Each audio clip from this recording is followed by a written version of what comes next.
Once we have outlets, computer outlets in every home, each of them hooked up to enormous libraries where anyone can ask any question and be given answers, be given reference material, be something you're interested in knowing.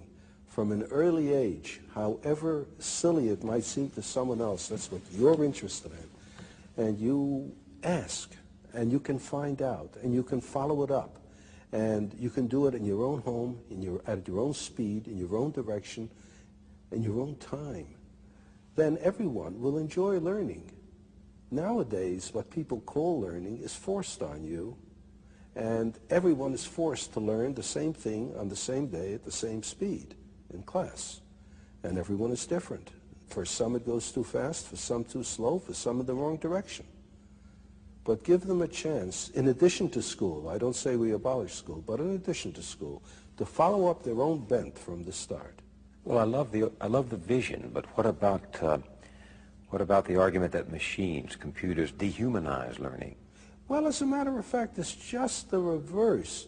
It seems to me that it's through this machine that for the first time we'll be able to have a one-to-one relationship between information source and information consumer, so to speak. Well, in the old days, you used to have tutors for children. A person who could afford it would hire a pedagogue, a tutor, and he would teach the children, and if he knew his job, he could adapt his teaching to the tastes and abilities of the students, you see. But how many people could afford to hire a pedagogue? Most children went uneducated. Then we reached the point where it's absolutely necessary to educate everybody. But the only way we could do it is to have one teacher for a great many of students, and in order to organize the situation properly, we gave them a curriculum to teach from. So how many teachers are good at this too? Like in everything else, the number of teachers is far greater than the number of good teachers.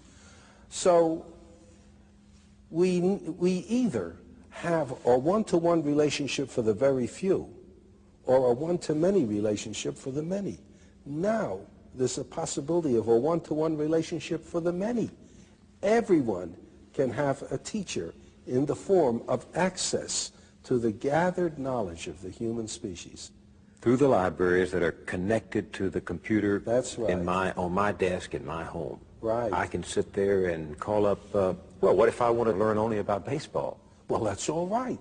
You learn all you want about baseball, because the more you learn about baseball, the more you might grow interested in mathematics to try to figure out what they mean by those earned run averages and the batting averages and so on. You might, in the end, become more interested in math than baseball if you follow your own bent and you're not told.